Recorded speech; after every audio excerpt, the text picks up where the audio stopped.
আর এবার বড় ব্রেকিং, তৃণমূল ছাত্র পরিষদের জেলা সভাপতি রন্তু দাস উত্তর দিনাজপুরের কথা বলছি। তোলাবাজি জমি মাফিয়ার অভিযোগে গ্রেপ্তার, রায়গঞ্জ পুলিশের হাতে গ্রেপ্তার রন্তু দাস। এক্সক্লুসিভ দেখাচ্ছি দেখুন। টিএমসিপি জেলা সভাপতি রন্তু দাস, তার বিরুদ্ধে একাধিক অভিযোগ, মূলত জমি মাফিয়া থেকে শুরু করে তোলাবাজি সিন্ডিকেটের অভিযোগ। আমরা কথা বলি, সঙ্গে রয়েছে প্রতিনিধি অনিমেষ। অনিমেষ, তোলাবাজি জমি মাফিয়া বাদ থাকেনি কিছু, একাধিক অভিযোগের পাহাড়, তারপরে গ্রেপ্তার। দেখো গৌরব, তোমাকে প্রথমে বলি, যখন 4 তারিখে নির্বাচনের ফল ঘোষণা হলো, তারপর থেকে কিন্তু উত্তর দিনাজপুরের টিএমসিপি জেলা সভাপতি বেপাত্তা। কিন্তু আমরা যা অভিযোগ দেখা গিয়েছে যে তোলাবাজি, জমি মাফিয়া এবং মানুষকে ভয় দেখানো, একাধিক অভিযোগ কিন্তু রায়গঞ্জ থানায় অভিযোগ জমা পড়েছিল এবং মানুষ তার বিরুদ্ধে কথা বলতে পারতো না, সেরকমই একটা ত্রাস তৈরি করে ফেলেছিল এই তৃণমূল ছাত্র নেতা রন্তু দাস।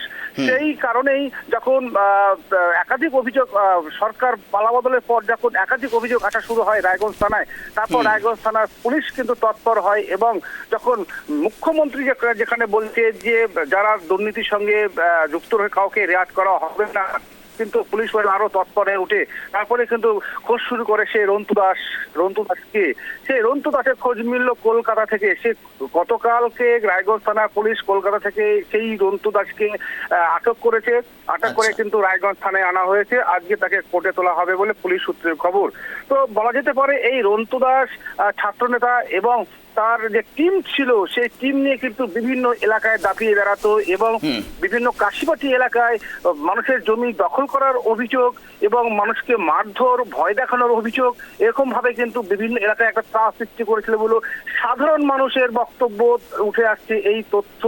এবং দীর্ঘদিন থেকে এলাকায় যেমন মাটি কিনতে গেলে তার কাছ থেকে নিতে হবে, বেশি দামে নিতে হবে, এই যে একটা সিন্ডিকেট রাজ শুরু করেছিল সেই যে রন্তু দাস, সেই অভিযোগের ভিত্তিতে কিন্তু রায়গঞ্জ থানা পুলিশ তাকে গ্রেপ্তার করা আনা হয়েছে। তবে প্রথম এই জেলা সভাপতি, বলা যেতে পারে টিএমসিপির উত্তর দিনাজপুরের জেলা সভাপতি কিন্তু রেয়াত পেল না পুলিশের জাল থেকে। অর্থাৎ অনিমেষ, মুখ্যমন্ত্রীর নির্দেশ জিরো টলারেন্স, তোলাবাজি সিন্ডিকেট আর চলবে না, তারপরে এই কড়া মোডে অ্যাকশনের পুলিশ, ফ্রি হ্যান্ড পুলিশকে।